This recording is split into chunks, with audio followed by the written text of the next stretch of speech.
Hello, welcome back. I will be doing the 90 Day Fiance Season 8, Episode 4 review. Of course, spoilers for anyone who has not had a chance to watch the episode from yesterday. Been appointment central here in this house, so I've just got a bunch of stuff going on. So that's why I'm uploading the video again early, but don't watch it if you have not seen the episode yet and don't want to be spoiled. Before I begin, I want to thank everyone who has subscribed to the channel. It actually means a lot to me, more than y'all know. And I hope that everyone had a good Christmas and a happy holidays. I know we did. The kids got a bunch of stuff to play with, and me and the boyfriend watched Fear the Walking Dead all day. So couldn't really ask for anything better than that. All right, so we'll go ahead and jump right in. We're gonna go ahead and start off with Rebecca and Ziad, whatever you want to call him. They didn't have a lot of screen time. All we know is that his case was approved and he was able to fly to the United States. So their 90 day stuff will probably start next episode if we see a lot of them. Um, so I guess that was really it for them. No, I don't really know anything about them, so I can't really comment on anything until they actually start living together. It's obviously a big change coming from another country to the United States to another country. It's always a big change. So I will obviously have more opinions when, the actual stuff happens, where I can actually make an opinion. All right, I guess we need to also discuss Ryan and Stephanie. So Stephanie is 52 and she is dating Ryan, who is 27. He lives in Belize. Apparently she has never been married. She's dated, but she's never made the actual commitment to anybody. Which is whatever. She's got a cat. That's awesome. I got 4 cats of my own, so that was already cool. And plus, she owns like 2 spas, weight loss places. That's even more cool. I don't really know what to really think. I think that I I guess I don't know if he works or not. They said that he does, but I'm kind of one of those people that if you work, you don't need me buying you watches all the time. But of course, she also let it slip that they've had a lot of issues during their 3.5 years, 4 years together. Um, she slept with his cousin Harris after she once again found him texting multiple women and they were basically over, and then she slept with him. And I haven't really read the comments on Facebook on the 90 Day Fiance stuff because I kind of feel like people don't um I kind of feel like people are too quick to say that she's in the wrong, but men do the same as that thing women do. You break up with somebody, you have your one night stand, your little hookup, your booty call, whatever. All genders do it. We all do stuff we're not proud of. We've all done stuff we're not proud of, stuff we regret. All that she needs to do now is come clean about it. And if he chooses not to stay with her, then honestly, she deserves better. I would not stay with anybody who I have caught texting multiple women because God knows what you've been doing while we haven't been seeing each other. Plus, with you texting them, once my trust is broken in you, it is so difficult to get it back. And I could probably say that for everybody. I don't trust easily. I don't even like a lot of people. So if you were to even betray my trust once, that would be it.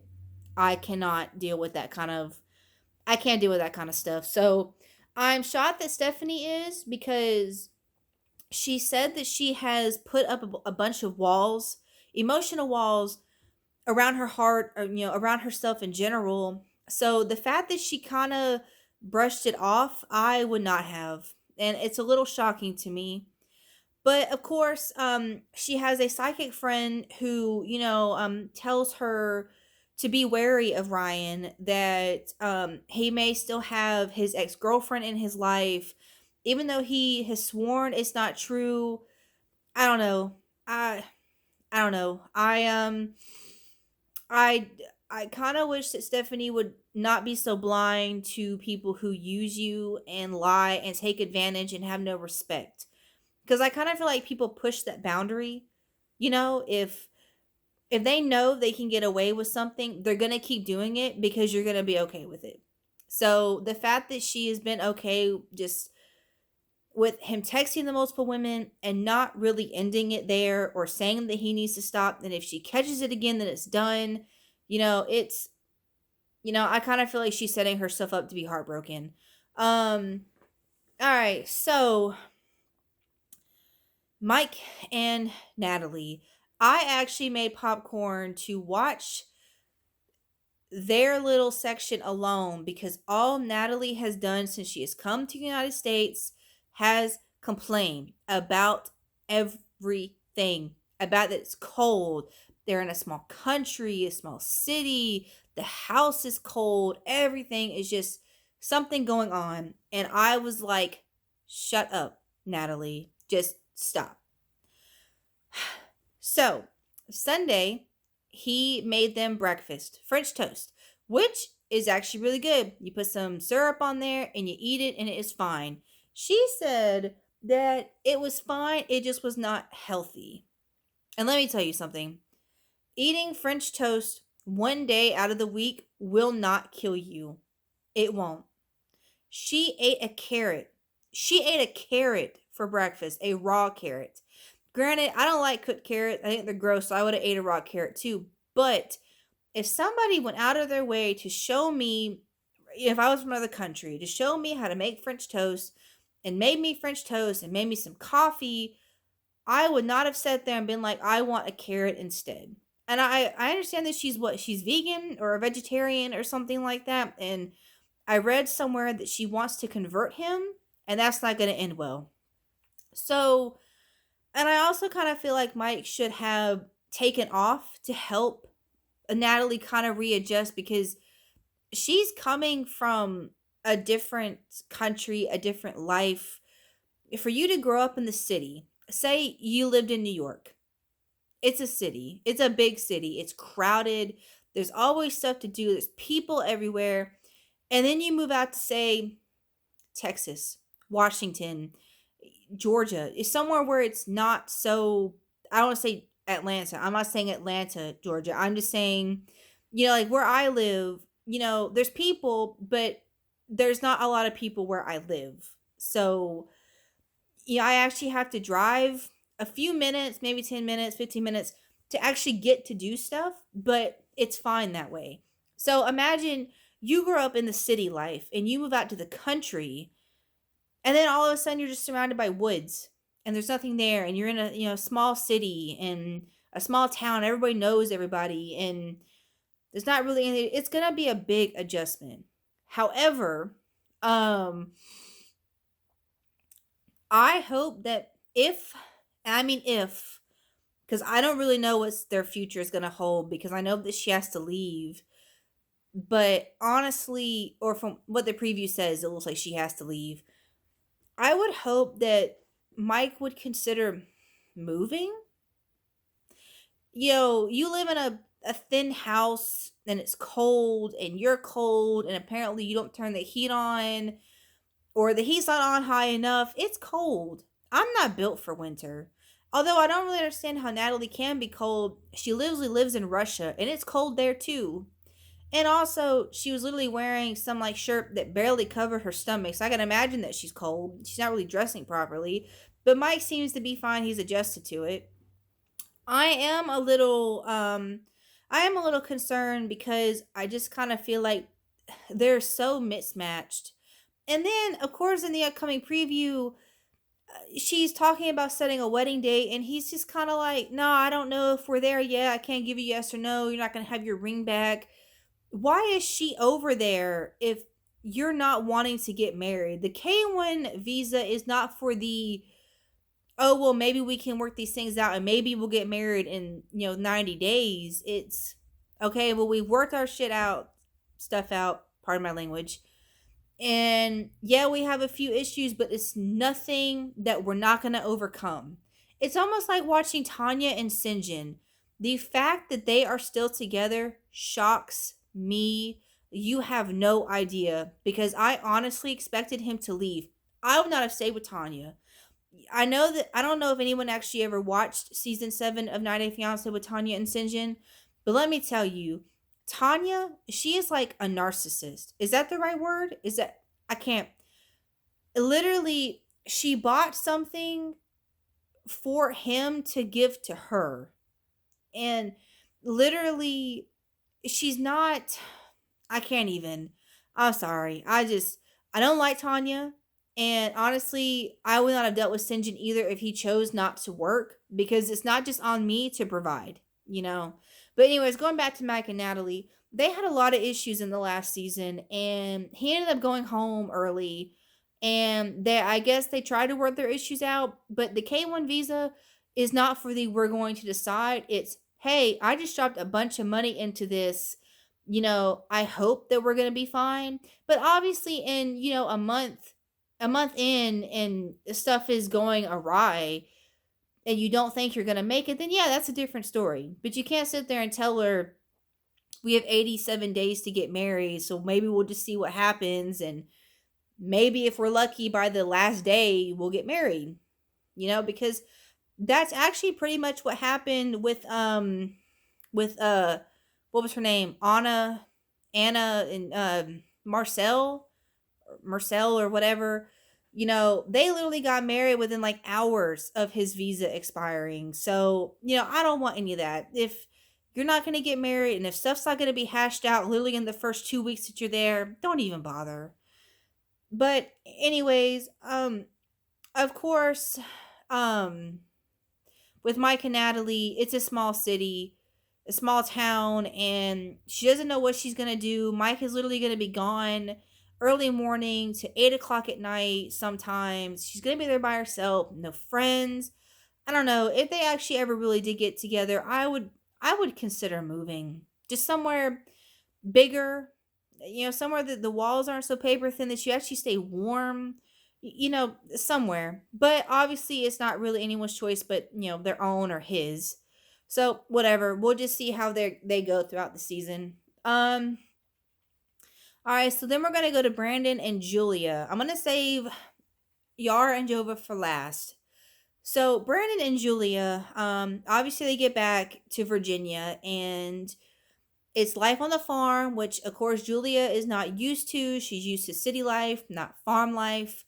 And his parents are just kind of throwing her in there like, yeah, this is what we do. This is how we feed the chickens, which we do with the chicken eggs. You feed the goats, the horses, the pigs. I would probably take some adjusting to. I don't live on a farm, so it would be something for me to really grow accustomed to, maybe work with Brandon or whatever. Then, maybe just give me a couple days. That's kind of what I feel like Julia should have said.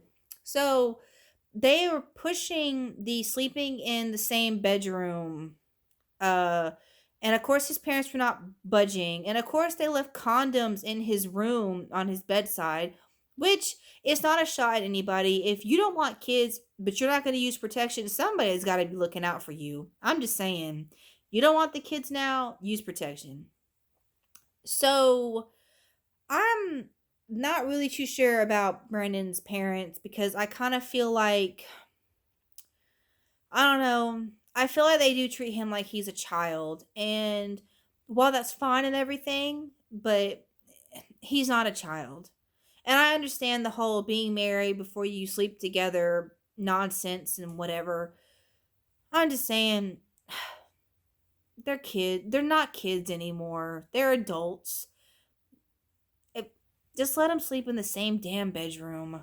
But whatever, that's not for me to say. And of course, nothing really happened. I'm assuming next week we'll see all of that stuff. All right. So Jovi and Yara, I don't really know what to say, because they went furniture shopping in this episode to get a new rug, and he did not like the white rug because it had glitter on it. Glitter. It's just glitter. I understand. I have kids. My one of my daughter's dresses has glitter, and I find that stuff weeks later, even though I vacuum every single day, it still shows up. It just is everywhere. You can't help it. But if it looks nice and she likes it, so what? So what? But Of course, he's kind of being a jerk to her, putting it nicely, while they're in the furniture store, and telling her to learn her English words, and just not really being very friendly, and he's being disrespectful. And of course, she ends up walking out. Now, I will tell you this, and I'm gonna say this in all retrospect, honest. I would not have dealt with somebody almost allowing the door to close so I could not get into the apartment complex just because you're mad at me. I dealt with that before. My ex was the same way. He would just leave me. I probably would have slept out in the cold if it was up to him. And Jovi saying his apartment, I've been there too. I have been there too. It is not funny. It is not okay. And I'm glad he apologized for it. But my thing is, I would not have dealt with that. I cannot deal with people who are jerks to be jerks when they're mad, because it shows you just kind of who they are. And of course, they end up apologizing, and he said he was going to buy all their stuff online for her to get and if what she liked, and he threw some of the stuff away, and it's whatever. But I feel like they're going to be the ones that I'm not really rooting for, because he just doesn't really seem like he's respectful. And obviously, with the previews coming up for the season, obviously he's not being respectful, and who knows if what's going on, and we won't really know anything until the season actually kicks up, because it's been a little slow, not really anything going on right now, and it's episode 4. Normally by now we would have had more drama, and the drama is just Mike and Natalie fighting. Of course, in the next episode, we see Tariq and Hazel, and they're talking about getting married in some places she doesn't want to get married in. And obviously, Brandon and Julia beginning their life on the farm. Mike and Natalie. So I'm interested if the season would just pick up. I would be very interested to see what's going on. I am interested to see about Stephanie and how she's gonna tell Ryan, because honestly, I don't really see them working out. But I have been fooled before on a lot of stuff. Tanya Sinjin, um, quite a other few people that I really didn't think were gonna make it, made it. But of course, the people that didn't make it, I wasn't really surprised. So, it's gonna be is it is what it is. So of course, I hope you guys have a good rest of the week, and you will see me next week with the episode 5 review. So I'll talk to you guys then.